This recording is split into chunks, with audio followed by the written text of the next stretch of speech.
안녕하세요. 의학 관련 다양한 이슈와 인물을 만나보는 시간 DP 초재석입니다. 오늘 이 시간은 의약품 안전 향상을 위한 다양한 역할을 수행 중인 의약품 안전관리원 오정환 원장 모시고 이야기 나눠보겠습니다. 스튜디오에 오정환 원장님 나와 계십니다. 원장님 안녕하세요. 네, 안녕하세요. 한국의약품 안전관리원 원장 오정환입니다. 만나서 반갑습니다.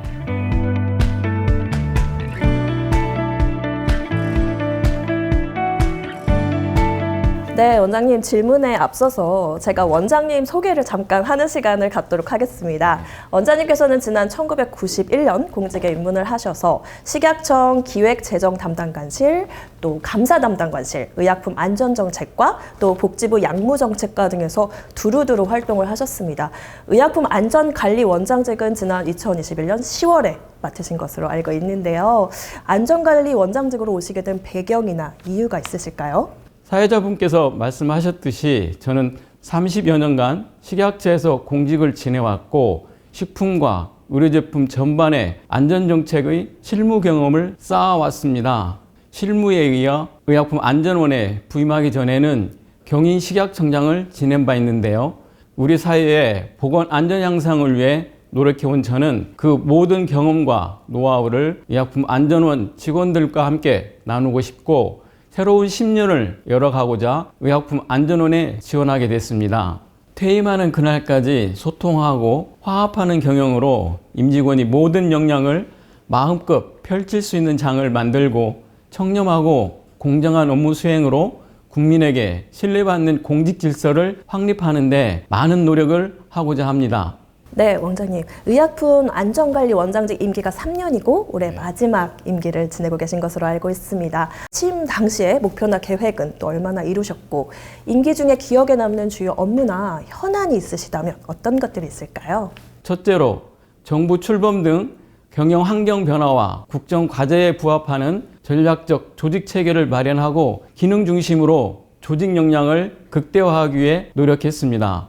둘째로 기관 설립 시에 구축하여 운영 중인 의약품 안전정보 관리 시스템이 구축한 지 10년 이상 되어서 노후화되어 있는데요. 차세대 의약품 안전관리 정보화 시스템을 마련하기 위해 기관 설립 이후 최초로 정보화 전략계획 수립을 위한 예산을 확보하여 최신 IT 기술을 적용하여 원내 시스템을 통합하거나 고도화하고자 중장기 로드맵을 수립하고 있습니다. 셋째로는 다양한 국민 계층과 이해관계자가 우리 원의 역할과 주요 업무를 생활과 밀접한 정보로 인식할 수 있도록 홍보를 강화했습니다.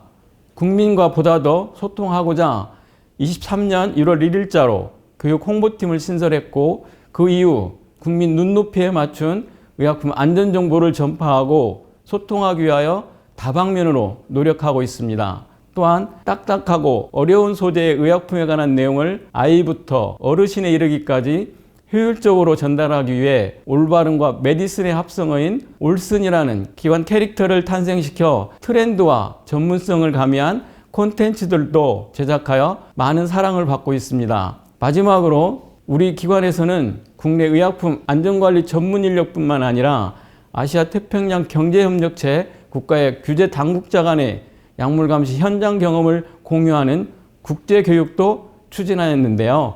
바로 에이펙 약물 감시 전문 교육 훈련입니다. 네, 원장님 정말 많은 역할을 하셨네요, 그동안. 원장님 이번에는 화제를 조금 바꿔보겠습니다. 지난해는 특히 유명 배우의 마약류 투여 사건이 사회적으로 굉장한 이슈가 된 바 있습니다. 그만큼 자연스럽게 이 마약류 통합관리 시스템이 홍보되는 효과도 있었지 않나라는 생각이 드는데요.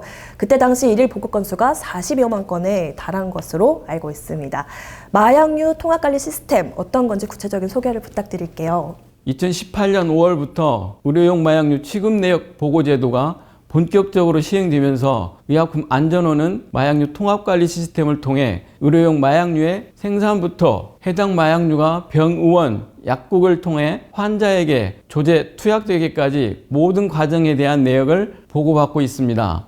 보고 건수는 연간 약 1억 2천만 건이며 현재까지 누적 기준으로 7억 2천만 건 이상의 보고 정보가 수집되고 있습니다.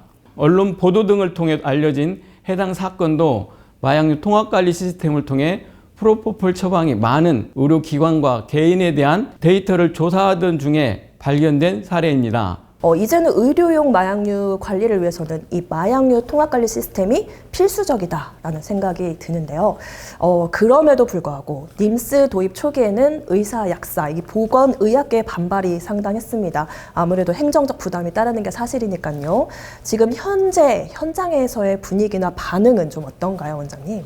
네, 마약류 통합관리 시스템인 님스가 도입되기 전에는 마약류 취급에 관한 사항을 각 취급자가 수기로 장부를 작성하고 보관하였다면 님스 도입 후부터는 모든 취급 내역을 전산으로 보고하도록 하였기 때문에 마약류를 취급하는 기관이나 업체에는 큰 변화였을 것입니다.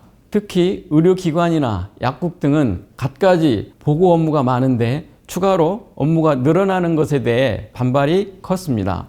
하지만 우리원은 마약류 취급자들이 시스템 사용에 불편을 겪지 않도록 매뉴얼을 배포하고 교육 홍보를 실시하였으며 님스와 상용 프로그램 간의 연계 등 사용자 기반으로 시스템을 구축하고 운영하여 초기 반발에도 불구하고 취급자들의 협조가 있어 지금까지 시스템을 원활히 운영해 올 수 있었습니다.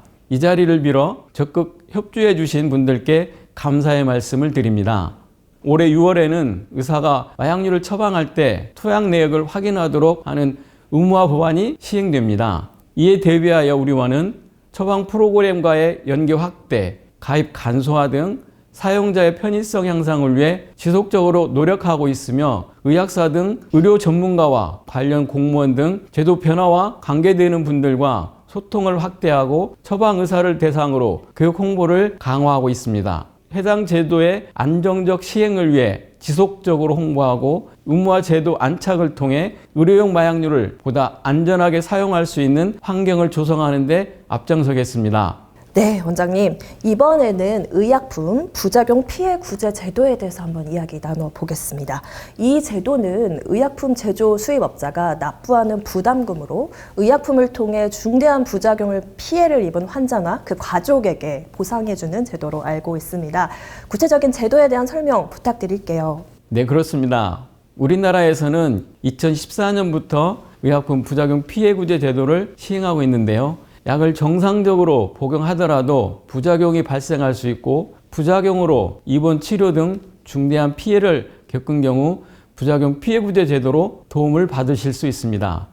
신청이 접수되면 보상금 지급을 위한 재원은 제약업계가 납부하는 부담금으로 마련하고 있습니다.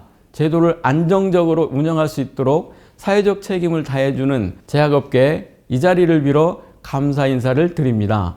네, 저도 관심 많이 갖도록 하겠습니다. 네, 지난 1월에 지역의약품안전센터 사업 참여 기간으로 28개 기관과 단체가 최종 선정된 바 있습니다. 약사회가 참여하는 전국 약국 통합관리센터, 또 공공의료기관센터도 있는 것으로 알고 있는데요. 원장님, 이 지역의약품안전센터 어떤 역할을 하고 있나요? 지역센터는 총 28개 센터가 있습니다. 이 중에서 각 지역 거점 의료기관 25개 지역센터가 있고 전국 약국 통합센터, 전국의 공공병원과 보건소를 대상으로 한 공공의료기관센터, 그리고 한약 제재에 대해 공공민간병의원, 보건소를 대상으로 네트워크를 구축한 한약 제재센터 등 권역센터 3개가 있습니다. 이 센터들은 각각의 네트워크를 구축하여 약물 감시 활동을 수행하고 있는데요. 지역센터에서 수집한 이상 사례를 토대로 의약품안전원과 식약처가 함께 약물 감시 시스템을 운영하고 있습니다.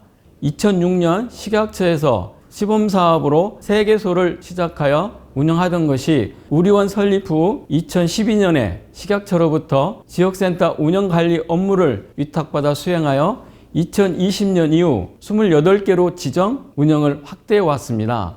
지역센터 수가 증가함에 따라 지역센터에서 보고하는 이상사례 비율이 점차적으로 증가하여 보고 건수가 국내 전체의 이상사례 보고 건수의 약 70%를 차지하고 있습니다. 하지만 이상사례 신고가 지역센터뿐만 아니라 제약회사와 소비자들을 통한 신고도 많이 필요한데요. 이 신고를 통해서 우리 원에서는 보다 더 정확한 안전 정보를 생산할 수 있고, 이러한 정보는 허가사항 변경 등을 통해 국민들이 의약품을 더욱 안전하게 사용할 수 있도록 하고 있습니다. 네, 원장님. 최근 첨단 바이오 의약품이 굉장히 급부상하고 있습니다. 이 첨단 제품 개발도 중요하지만 안전성 확보를 위한 노력도 중요하지 않을까 싶은데요. 의약품안전관리원에서는 현재 첨단 바이오 의약품 안전관리를 위해 어떤 역할들을 수행하고 계신가요? 현재 빠르게 성장하고 있는 줄기세포, 유전물질 등을 활용한 첨단 재생 의료와 첨단 바이오 의약품의 전주기 안전관리 체계 및 기술 발전의 토대를 마련하기 위해 약칭 첨단 재생바이오법이 2019년에 제정되어 2020년 8월부터 시행되고 있는데요.